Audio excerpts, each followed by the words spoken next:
የፋኖ ኃይሎች በምዕራባዊ ጎንደር ቀጠና ስልታዊ በር የሆነች ከተማ ሙሉ በሙሉ ሲቆጣጠሩ በሸዋ በሌሊት የተፈጸመባቸውን ከበባ መስበራቸው ተሰምተዋል። በአራት አቅጣጫ ፋኖን ለመክበብ በሌሊት የገባው የብልጽግና ጥምር ጦር ራሱ ከበባ ውስጥ ገብቶ ከባድ ኪሳራ ሲያስተናግድ፣ በሌላ አቅጣጫ ንጹሃን ላይ ያነጣጠረ ጥቃት ፈጽመዋል። ቀዳሚ የግንባር መረጃዎቻችን ናቸው። ጀነራሉ የቁም እስረኛ መሆናቸውን ታዋቂው የፈረንሳይ የደህንነትና የምርምር መጽሔት አፍሪካ ኢንተለጀንስ ዘግቧል። ጀነራሉ በተለይም ከመቀሌ ወደ አዲስ አበባ እንዳይጓዙ ከነ ጀነራል ጻድቃንና ጌታቸው ረዳ ቡድን ጋር እንዳይገናኙ በህወሓት ቁጥጥር ስር ውለው ታግተው እንደሚገኙ መጽሔቱ ተንትኗል። ለመሆኑ ጀነራል ታደሰ ወረደ በምን ሁኔታ ላይ ይገኛሉ ለሚለው ዜናችን ምላሽ አለው። በአዲስ አበባ የነ ደብረ ጽዮን ደጋፊ ናቸው የተባሉ ከ50 በላይ ሰዎች በነ ጄኔራል ጻድቃን ጥቆማ በቁጥጥር ስር መዋላቸው ተሰምተዋል። በሌላ በኩል እነ ሽመልስ አብዲሳ ከአዲስ አበባ ወደ አምቦ እስረኛ በማዛወር ሊያስመልጡ መሆኑ ታውቋል። ሚስጥራዊው ቡድን 120 ዛሬም አነጋጋሪ ሆኗል። ዝርዝር መረጃው ተሰናድቷል። ህወሓት በራያ የቤት ለቤት ትጥቅ ማስፈታት ዘመቻ ጀምረዋል። ትጥቅ ለማስፈታት የተሰማሩ የህወሓት ታጣቂዎች ራሳቸው ትጥቅ መፍታታቸው ተሰምተዋል። ይህንን ተከትሎ ወታደራዊ ውጥረቱ ከፍ ብሏል። አብራችሁን ስዘልቁ ዝርዝር መረጃውን ትሰማላችሁ። የብልጽግና ጦር አጋር የሱዳን ፈጥኖ ድራሽ ኃይል በከባድ ሽንፈት ወታደራዊ ቦታውን ለቆ ወደ ኢትዮጵያ ድንበር መሸሹ ተሰምተዋል። ተፋላሚው የሱዳን ብሔራዊ ጦር ደግሞ በዚህ ሳምንት ብቻ 4 አዳዲስ ስትራቴጂክ ቦታዎችን ተቆጣጥረዋል። በሌላ በኩል በሱዳን የውክልና ጦርነት የኮሎምቢያ ቅጥረኛ ወታደሮች ጉዳይ በኤምሬትስ ላይ አዲስ ክስ ቀርበዋል። ለሰዓቱ የመረጥንላችሁ ቀጠናዊ ዜና መረጃችን ነው። ሰላም ጤና ይስጥልን ውድ የጣና ቲቪ ተከታታይ ቤተሰቦቻችን፣ አብራችሁን ስትቆዩ እነዚህንና ሌሎች ዝርዝር መረጃዎችን ታደምጣላችሁ። አክብሮታዊ ግብዣችንን በማስቀደም ወደ ሰዓቱ ዜናና መረጃዎቻችን እናምራለን። በቅድሚያም ለመላው የእስልምና እምነት ተከታይ ወገኖች እንኳን ለ1447ኛው የኢድ አል አድሃ አረፋ በዓል በጽናት አድረሳችሁ እንላለን። ጣቢያችን ጣና ቲቪ ኢድ ሙባረክ ሲል መልካም ምኞቱን ይገልጻል። በመቀጠል ወደ ግንባር መረጃዎቻችን እናምራለን። የፋኖ ኃይሎች በወሎ ቤት አማራና በሸዋ ቀጠናዎች አዳዲስ የውጊያ ግንባሮችን ከፍተዋል። የአገዛዙ ጦር በበኩሉ በመድፍ የታጀበ የአጸፋ ምላሽ በመስጠት ላይ ነው። ከ5 ቀናት በኋላ ይካሄዳል የተባለውን ምርጫ ተከትሎ አዳዲስ የውጊያ ግንባሮች መከፈታቸው ቀጥለዋል። አፋብን ወሎ ቤት አማራ መሪልክዝ የ303ኛ አሳምነው ኮር 81ኛ ክፍለ ጦር የአገዛዙን የምርጫ ድግስ አስፈጽማለሁ በሚል ሲንቀሳቀሱ የነበሩ አመራሮችና አጃቢ ወታደሮች ላይ ስኬታማ ጥቃት መፈጸሙን የፋኖ ምንጮች ለጣና አረጋግጠዋል። ጥቃቱ በሰሜን ወሎ ዞን ገረገራ ግንባር እንደተፈጸመ የገለጹት የፋኖ ምንጮች በዚህ መብረቃዊ ጥቃት ከአግሪት የተንቀሳቀሰው የብልጽግና ሰራዊት ወደ ኋላ ለማፈግፈግ ተገዷን ያሉት ዛሬ ግንቦት 19 ቀን ረፋዱን በተሰራ ኦፕሬሽን 12 የአገዛዙ ወታደሮች ሲደመሰሱ 17 የሚደርስ ቁስለኛ መመዝገቡን የፋኖ ምንጮች ገልጸዋል። በሌላ የግንባር መረጃችንም የፋኖ ኃይሎችና የብልጽግና ጦር በሸዋ ቀጠና 2 ሰዓት የፈጀ ውጊያ ማካሄዳቸውን የፋኖ ምንጮች ለጣና ገልጸዋል። በውጊያው የፋኖ ኃይሎች በመስዋዕትነት የታጀበ ድል ማስመዝገባቸውን አስታውቀዋል። በአራት አቅጣጫ ፋኖን ለመክበብ በሌሊት የገባው የብልጽግና ጦር ከባድ ኪሳራ ያስተናገደበት ይህ ውጊያ በሸዋሮቢት አቅራቢያ የለና አካባቢ የተካሄደ ነው። በሌሊት ፋኖን ለመክበብ የገባው የአየር ወለድ የሚሊሻና አድማ ብተና ኃይል ከፋኖ ጋር ለ2 ሰዓት የዘለቀ ውጊያ ማድረጉን የተሰማው ውጊያው ከሌሊቱ 8 ሰዓት እስከ 10 ሰዓት የቆየ ሲሆን ይህንን የውጊያ ግንባር ጨምሮ ሌሎች የውጊያ መረጃዎችን የግንባር ዘጋቢያችን እንደሚከተለው ያደርሰናል። ሰላም ጤና ይስጥልን አድማጭ ተመልካቾች እንደምን ዋላችሁ። ወደ ሰዓቱ የግንባር መረጃዎች ስናመራ በሸዋ በተገኙ ድሎች እንደዚሁም በጎንደርና በወሎ የግንባር መረጃዎች ላይ ያተኮረ ይሆናል። አፋብን ሸዋ ጠቅላይ ግዛት አሳምነው ዕዝ ደጃዝማች ተሰማ እርገጤ የክፍለ ጦርና አባት አርበኞች በተቀናጀ ውጊያ ድል ተቀዳጅተዋል።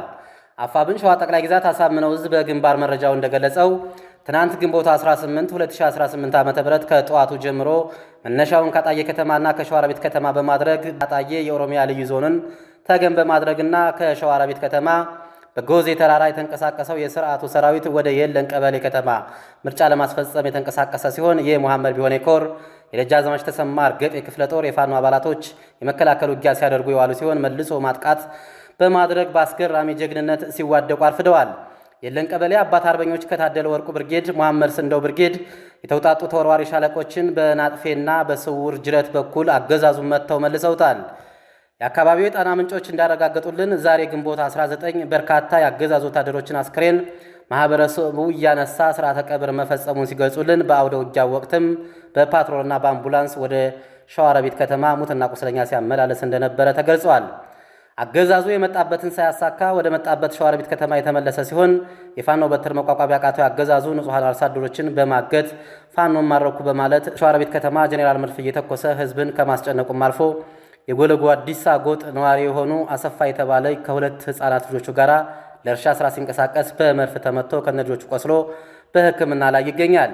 የያዟቸው ሙሉ በጎች፣ ፍየሎችና ከብቶችም መመታታቸውና በየለን ቀበሌ ህዝብን ሰብስቦ ሲያስፈራራ እንደነበረ የክፍለ ጦሩ የህዝብ ግንኙነት ገልጸዋል።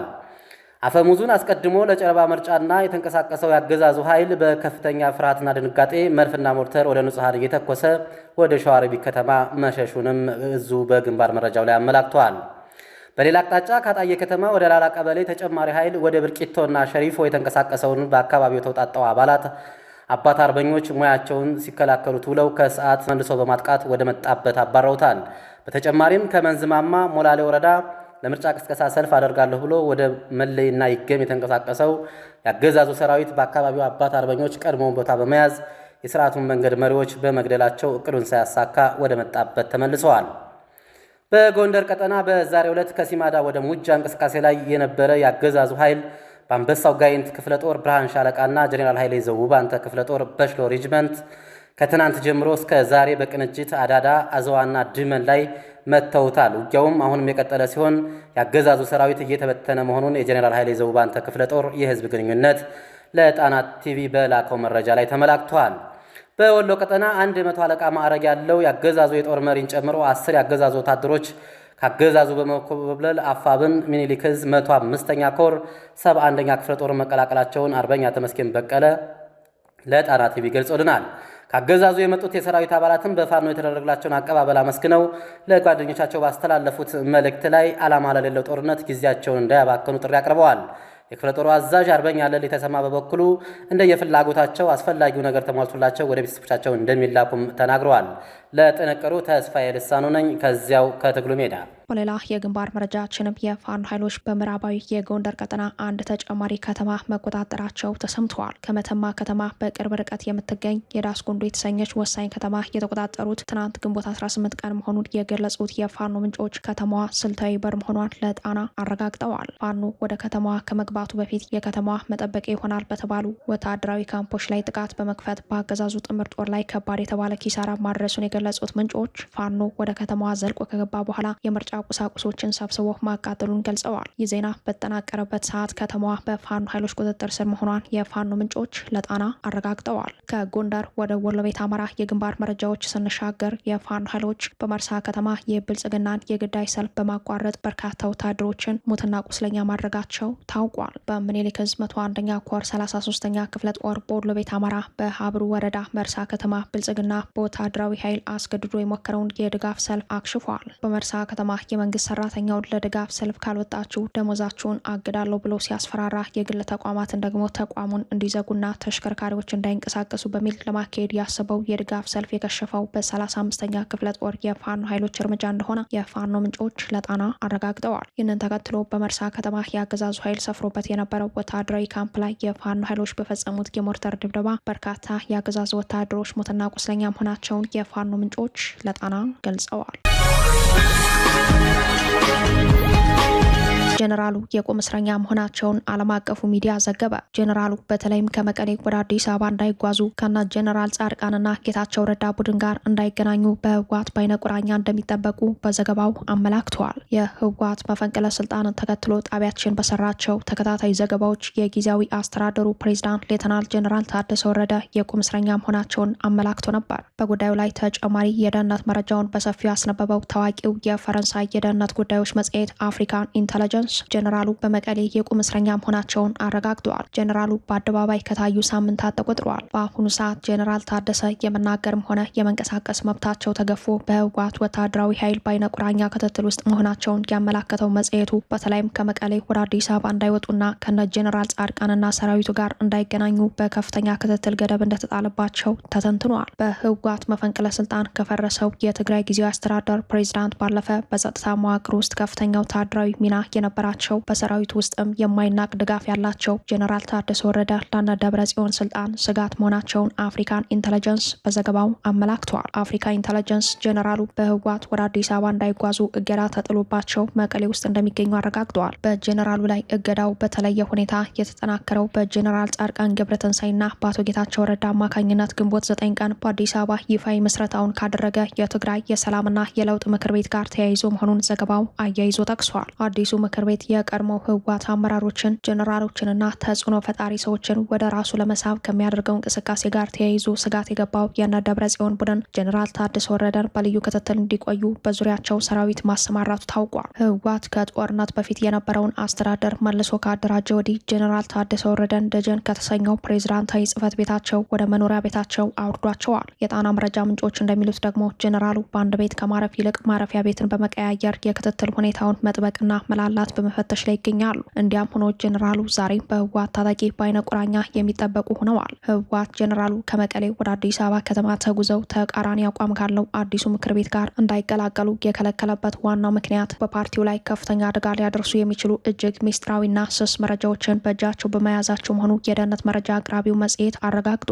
በአንድ በኩል አዲሱ ምክር ቤት ሰላማዊ የሽግግር አማራጭ ይዣለው ሲል ድጋፎቹን ሲያጠናክር፣ በሌላ በኩል ህወሓት የራሱን ህልውና ለመጠበቅና ወሳኝ መረጃዎች ወደ ውጭ እንዳይወጡ ጄኔራሉን ከመቀሌ እንዳይንቀሳቀሱ የቁም እስረኛ አድርጎ እንዳስቀመጣቸው አፍሪካን ኢንተለጀንስ መጽሔት በሰፊው ተንትኗል።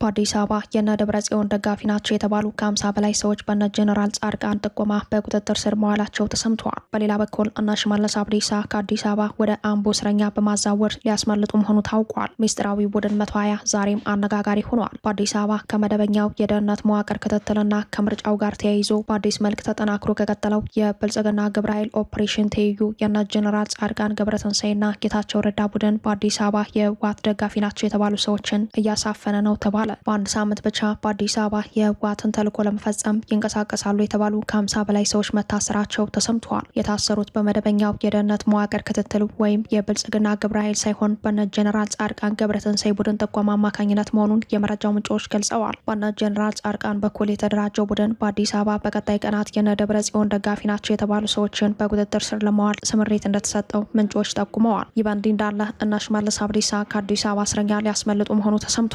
በአዲስ አበባ ታስረው የሚገኙ የቡድን 120 አባላትን ከአዲስ አበባ ለማስመለጥ እንቅስቃሴ ተጀምረዋል። የነ ሽመልስን ሚስጥር ይዘዋል የተባሉ የቡድኑ መሪ እነ ካሳዬ ቀነኒሳ በአዲስ አበባ መቆየታቸው አስግተዋል። እስረኞቹን ከአዲስ አበባ ወደ አምቦ እንዲዛወሩ ለማድረግ እንቅስቃሴ የተጀመረው በሁለት ዓላማ ነው ተብሏል። አንደኛ፣ እስረኞቹ በአዲስ አበባ በቆዩ ቁጥር የባለስልጣናቱን ሚስጥሮች ሊያጋልጡ ይችላሉ በሚል ስጋት ነው። ሁለተኛ፣ እስረኞቹ የባለስልጣናቱ የስልጣን ጠባቂ ስለሆኑ የህዝብን ተቃውሞ ለመቀነስ ሲባል ታስረው ስለነበር ከአዲስ አበባ ወደ አምቦ ፖሊስ ጣቢያ በመወሰድ በተለያየ መንገድ ከእስር ቤት እንዲያመልጡ አሊያም ጠፉ የሚል ፕሮፓጋንዳ ለመስራት ነው ተብሏል። ራሱን ቡድን 120 ብሎ ያደራጀው ሽመልስ አብዲሳ በሚመሩት ክልል የሚንቀሳቀሰው የማፊያ ቡድን በዋናነት በምዕራብ ሸዋ አምቦ መሰረቱን አድርጎ የሚንቀሳቀስ ቢሆንም በሚሰጠው ተልዕኮ መሰረት በአዲስ አበባ ዙሪያ ሸገር ከተማና በመዲናዋ እንደሚንቀሳቀስ የደህንነት ክትትል መረጃዎች ያሳያሉ።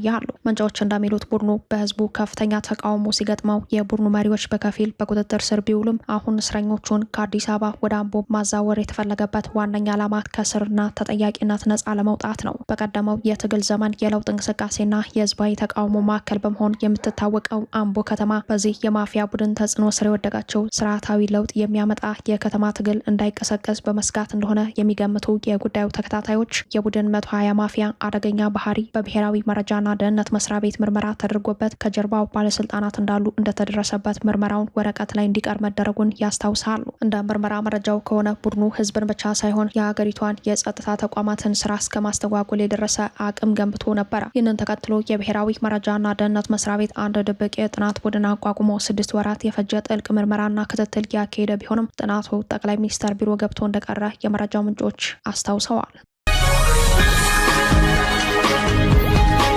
ህወሓት በራያ የቤት ለቤት ትጥቅ ማስፈታት ዘመቻ ጀምሯል። ትጥቅ ለማስፈታት የተሰማሩ የህወሓት ታጣቂዎች ራሳቸው ትጥቅ መፍታታቸው ተሰምተዋል። ይህንን ተከትሎ ወታደራዊ ውጥረቱ ጨምሯል። ህወሓት በራያ አላማጣ በርካታ አካባቢዎችን የሸፈነ የቤት ለቤት የትጥቅ ማስፈታት ዘመቻ እያካሄደ መሆኑን ከአካባቢው ምንጮች ሰምተናል። በዋናነት የአማራ ተወላጆችን ትጥቅ ለማስፈታት የተሰማሩት የህወሓት ታጣቂዎች ከበባ ውስጥ ገብተው ራሳቸው ትጥቅ መፍታታቸው ታውቋል። በኮረም ከተማ ትጥቅ ለማስፈታት የገቡ የህወሓት ሚሊሻዎች ትጥቃቸው በወጣቶች ተነጥቋል። በአፈሙዝ የግዳጅ አፈናና ትጥቅ ለማስፈታት የገቡ የህወሓት ታጣቂዎች በወጣቶቹ ከበባ ውስጥ ገብተው በተካሄደ የተኩስ ልውውጥ 8 ክላሽኮቭ ተነጥቀዋል። ይህንን ተከትሎ የህወሓት አርሚ 31 ኮር ወደ አካባቢው ስምሪት ተሰጥቶት ወታደራዊ ውጥረት ተፈጥሯል። ህወሓት በሌሊት ትጥቅ ከማስፈታት በተጨማሪ ወጣቶችን ወደ ወታደራዊ ካምፕ አፍኖ በመውሰድ ላይ መሆኑን ከራያ አካባቢዎች የወጡ ተከታታይ መረጃዎች ያሳያሉ።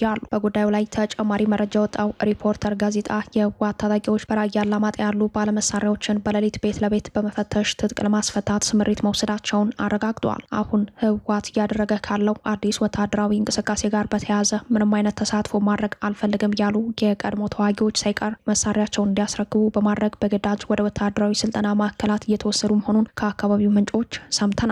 አንድ የከተማው ነዋሪ እንዳረጋገጡት ህወሓት በራያ አላማጣ ቅርብ ርቀት በሚገኝ አንድ ጫካ ወታደራዊ ማሰልጠኛን በመክፈት ለበርካታ ታጣቂዎች ወታደራዊ ስልጠናን እየሰጠ ነው። ከዚህ በተጨማሪ በራያ አካባቢ የአሽከርካሪ ባለቤቶች ተሽከርካሪዎቻችሁ ለግዳጅ ይፈለጋሉ በሚል ተወስዶባቸዋል። በሌላ በኩል በትግራይ ተጠናክሮ በቀጠለው ወታደራዊ አፈሳ በዲዲአር ፕሮግራም ትጥቅ የፈቱ የቀድሞ የህወሓት ታጣቂዎች ጭምር በያሉበት ታድነው ወደ ስልጠና ጣቢያዎች እንዲገቡ መደረጉ ታውቋል። ወጣቶችን በግዳጅ ወደ ውትድርና ለማስገባት የሚደረገው ዘመቻ አሁን ላይ ወደ ከፋ የኃይል እርምጃ ተቀይሯል።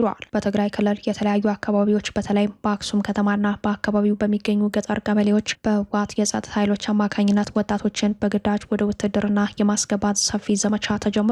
ታጣቂዎች በቀን በሌሊት ወጣቶችን ከየመንገዱና ከየመኖሪያ ቤታቸው እያደኑ መሆኑን ወላጆች በከፍተኛ ምሬት ተናግረዋል። የህወሓት ታጣቂዎች በቀን ወጣቶችን የመክበብና የማሰር እርምጃ ሲወስዱ፣ በሌሊት ደግሞ ከቀን በከፋ መልኩ የነዋሪዎችን መኖሪያ ቤት በሮች እያንኳኩ በመግባት ወጣቶችን ካልጋቸው ላይ ሳይቀር በኃይል እየወሰዱ መሆኑን የአካባቢው ማህበረሰብ ከፍተኛ ስጋትና ሽብር ውስጥ መጣላቸው ነው የተሰማው። ትናንት ምሽት በአክሱም ከተማ ቅድስት ማርያም ሆስፒታል አካባቢ ወደ ቤቱ መመለስ ላይ የነበረ አንድ ወጣት በጸጥታ ኃይሎች ሊያዝ ሲል ለማምለጥ በመሞከሩ ታጣቂዎቹ በወሰዱት የኃይል እርምጃ እግሩ ላይ በጥይት ተመቶ ከባድ መቁሰል ደርሶበታል። ወጣቱ በአሁኑ ወቅት በሕክምና ማዕከል ውስጥ እንደሚገኝ የተረጋገጠ ሲሆን የዚህ አይነቱ የኃይል አጠቃቀም በአካባቢው ከባድ ስጋት ፈጥሯል። በጥቅሉ በትግራይ አፈሳው አስፈሪ ደረጃ ላይ ደርሶ ልጆቻችሁ የት ናቸው ብሎ ወላጆችን እስከ ማሰርና ለመሸሽ የሚሞክሩትን ተኩሶ እስከ መግደል የሚደርስ የጭካኔ እርምጃ እየተወሰደ ነው ተብሏል።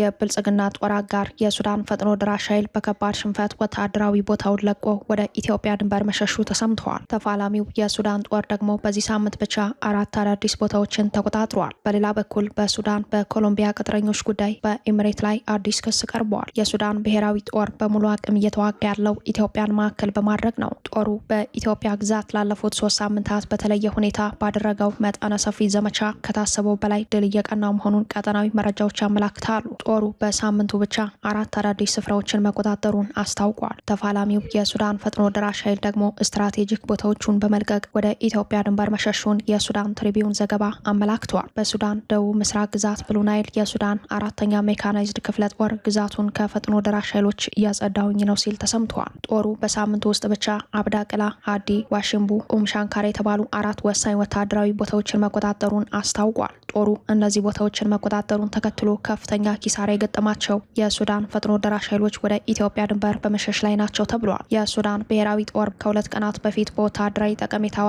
ስትራቴጂክ የሆነችው ባርካን መያዙን ተከትሎ ወደ ካርማክ ከተማ አምርተዋል። የሱዳን ፈጥኖ ደራሽ ኃይሎችና አጋር የሰሜን ሱዳን ህዝቦች ነጻነት እንቅስቃሴ በበኩላቸው የሱዳንን ጦር ዘመቻ መክታት ሳይችሉ ቀርተው በመሸሽ ላይ ይገኛሉ። በርካቶቹ ወደ ኢትዮጵያ ሸሽተዋል። በሳምንቱ ውስጥ በሱዳን ጦር የተያዙ 4 አካባቢዎች ከ5 እስከ 10 ኪሎ ሜትር ከኢትዮጵያ ድንበር የሚቀርቡ ናቸው። በአሁኑ ሰዓት የብሉ ናይል ግዛት ጦርነት ሚዛኑ እየተቀየረ ሲሆን በተለይ ካለፈው ጥር እስከ መጋቢት ባለው ፈጥኖ ድራሽ ኃይሎች ይዘውት የነበረው የበላይነት ተቀልብሷል ነው የተባለው። የፈጥኖ ድራሽ ኃይሎችና ኤስፒኤልኤምኤን ብሉ ናይል ግዛትን በመያዝ ወደ ማዕከላዊ ሱዳንና ስትራቴጂክ የሆነውን አልሮዘሬስ ግድብና አካባቢውን የመቆጣጠር ግስጋሴ በሱዳን ጦር ተቀልብሷል። ፈጥኖ ድራሽ ኃይሎች አሁን ላይ የግዛቱን ዋና ከተማ አልኩርሙክን ብቻ ይዘዋል። የፈጥኖ ድራሽ ኃይል ወደ ኢትዮጵያ መሸሹን በተመለከተ እስካሁን ከፈጥኖ ድራሽ ኃይል በኩል ምላሽ አልተሰጠም። ይህ በእንዲህ እንዳለ የተባበሩት አረብ ኤምሬትስ በሱዳን በቀጠለው የውክልና ጦርነት ውስጥ እጇን በማስገባት የኮሎምቢያ የግል ወታደራዊ ቅጥረኛ ተዋጊዎችን ለፈጥኖ ድራሽ ድጋፍ ሰጪ ኃይል በማሰማራት የጦር ወንጀል መፈጸሟን ሂውማን ራይትስ ዎች ባወጣው አዲስ ምርመራ ሪፖርት አጋልጧል። በተቋሙ ሪፖርት መሰረት አቡዳቢ የሚገኝና ከሀገሪቱ ገዥ ቤተሰቦች ጋር ጥብቅ ቁርኝነት ያለው የደህንነት ኩባንያ እነዚህን የላቲን አሜሪካ ተዋጊዎች በመመልመልና በኤምሬትስ ወታደራዊ የጦር ሰፈሮች ውስጥ ስልጠና እንዲያገኙ በማድረግ ወደ ሱዳን የጦር ቀጠና አሰማርተዋል። ድርጊቱ ኤምሬትስን በሱዳን በተፈጸሙ የጦር ወንጀሎችና በሰብአዊነት ላይ የሚፈጸሙ የከፉ ጥቃቶችን በቀጥታ መደገፏ ተገልጿል። እንደ አውሮፓውያን አቆጣጠር በጥቅምት ወር 2025 የሱዳን ፈጥኖ ደራሽ ኃይል የሰሜን ዳርፉር መዲና የሆነችውን ኤልፋሽርን ለ18 ወራት ከበባ ካደረገ በኋላ ሙሉ በሙሉ መቆጣጠሩ ይታወሳል። በዚህ የከበባና የቁጥጥር ወቅት በከተማዋና በዙሪያዋ ባሉ ሰላማዊ ሰዎች ላይ የጅምላ ግድያ፣ አስገድዶ መድፈርና ሰብአዊ መብት ረገጣ መፈጸሙን የጠቀሰው ሪፖርቱ በተለይም አካል ጉዳተኞችና ህጻናት ሳይቀሩ ለህልፈት መዳረጋቸውን ያመላክታል። በዚህ የጅምላ ጭፍጨፋ ወቅት የአረብ ዝርያ ካላቸው የሱዳን ታጣቂዎች ጎን ለጎን ወታደራዊ የደንብ ልብስ የለበሱ አጫጭርና ነጭ የሆኑ የውጭ ሀገር አልሞ ተኳሾች መታየታቸውን የዓይን እማኞች ለሰብአዊ መብት ተሟጋች ድርጅቱ አስረድተዋል። ሂውማን ራይትስ ዎች የምርመራ ዘገባውን ለማዘጋጀት ወደ ሱዳን ከተሰማሩ ሁለት የኮሎምቢያ ተዋጊዎች ስለ ቅጥር ሂደቱና ስለ ኤምሬቶች የደህንነት ኩባንያዎች ጥልቅ መረጃ ካላቸው 3 ወታደራዊ ምንጮች እንዲሁም በኤልፋሽር ከተማ የውጭ ተዋጊዎችን ከተመለከቱ 6 የከተማ ነዋሪዎች ጋር ቃለመጠይቅ አድርጓል። በዚህ የምልመላ ሂደት ውስጥ ቀዳሚውን ሚና የተጫወተው በኮሎምቢያ የሚገኘው ኤ4ኤስአይ የተባለ የቅጥር ኤጀንሲ ሲሆን ተመላሽ የሆኑ የኮሎምቢያ ወታደራዊ አባላትን በመመልመል በአቡዳቢ ለሚገኘው ግሎባል ሴኩሪቲ ሰርቪስ ግሩፕ ለተባለው የኤምሬትስ ኩባንያ አሳልፎ ይሰጣል። ይህ ኩባንያ በይፋዊ መረጃዎች መሰረት የተባበሩት አረብ ኤምሬትስ የፕሬዝዳንታዊ ፍርድ ቤት ዋና ጸሐፊ በሆኑት አህመድ መሐመድ የተመሰረተና ከኤምሬቱ ፕሬዝዳንት ሼክ መንሱር ቢን ዛይድ እና ናሃያን ጋር ቀጥተኛ የስራ ግንኙነት ያለው መሆኑ ተረጋግጧል። ይህም ሂደቱ በግል ኩባንያዎች ስም የተካሄደ ቢሆንም ሙሉ በሙሉ በመንግስት ድጋፍና እውቅና የሚመራ መሆኑን ያሳያል። ወደ ሱዳን የተጓዙት ቅጥረኛ ተዋጊዎች የኤምሬቶችን ድንበር ሲያቋርጡ ምንም አይነት የፓስፖርት ማህተም ሳይደረግባቸው በቀጥታ ጊያቲና አልዋትባ ወደሚባሉ የኤምሬትስ ወታደራዊ የጦር ሰፈሮች ይወሰዱ እንደነበር በሪፖርቱ ተመላክተዋል። እዚያም ከኤምሬትስ ብሔራዊ ወታደራዊ መኮንኖች ስልጠና ካገኙ በኋላ በሊቢያ፣ በሶማሊያ ፑንትላንድና በቻድ ንጃሜና በኩል የሚዘረጋ ሚስጥራዊ የአየርና የምድር መስመር ወደ ደቡብ ዳርፉር ዋና ከተማ ኒያላ ከተማ ይጓጓዛሉ። ኒያላ ከተማ የብልጽግናው አገዛዝ የጦር አጋር የሆነው የሱዳን ፈጥኖ ደራሽ ኃይል መሪ ጄኔራል መሐመድ ሐምዳን ዳጋሎ ጊዜያዊ አስተዳደር ዋና መቀመጫ መሆኗ ይታወቃል። በአሁኑ ወቅት ቢያንስ 300 የኮሎምቢያ ዜጎች በሱዳን የጦር ቀጠና ውስጥ እንደሚሳተፉ የሂውማን ራይትስ ዎች የምርመራ ሪፖርት ላይ ተመላክተዋል። ክቡራትና ክቡራን ቤተሰቦቻችን ለሰዓቱ የተሰናዱት መረጃዎቻችን የተከታተሏቸዋቸውን ይመስሉ ነበር። አብራችሁን ስለቆያችሁ ልባዊ ምስጋናችን ድረሳችሁ እያለን የጣና ቲቪ ወቅታዊ ዜናዎች፣ ትንታኔዎችና ልዩ ልዩ ፕሮግራሞች እንዲደርሷችሁ ቻናላችን ሰብስክራይብ በማድረግ ቤተሰብ ሆኖ በተሳትፎ የትግል ሚዲያው እንዲያጠናክሩ ጥሪያችን እናቀርባለን። ጣና ቲቪ ከሀቅ ጋር